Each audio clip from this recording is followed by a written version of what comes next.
Ganap nang nagsimula ang ika-46 na Association of Southeast Asian Nations o ASEAN Summit. Dumalo ang mga lider sa Timog Silangang Asya, kabilang na si Pangulo Ferdinand R. Marcos Jr. para pag-usapan ang mga mahalagang bagay na makatutulong sa pag-unlad ng rehiyon. Ang buong detalye alamin natin kay Simon Ong. Dumalo si Pangulong Ferdinand R. Marcos Jr.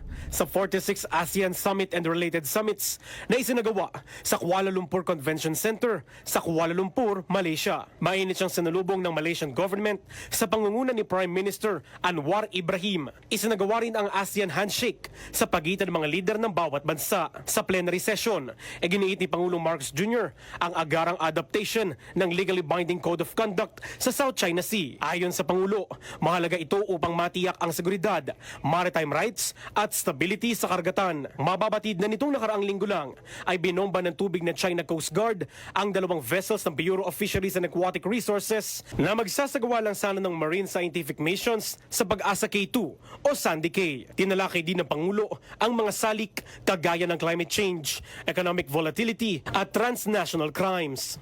We also call for deeper regional cooperation to address these emerging and transboundary challenges. Batid ni Pangulong Marcos Jr. ang tunay na layunin ng ASEAN, hindi lang para mapaunlad ang bawat nasyon, kundi ang buhay ng mga pamilya at individual sa rehiyon.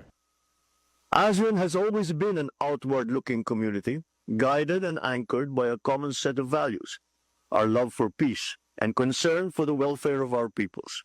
Hangad din ng Pangulo ang patuloy na pagkakaisa ng mga bansa sa ilalim ng ASEAN.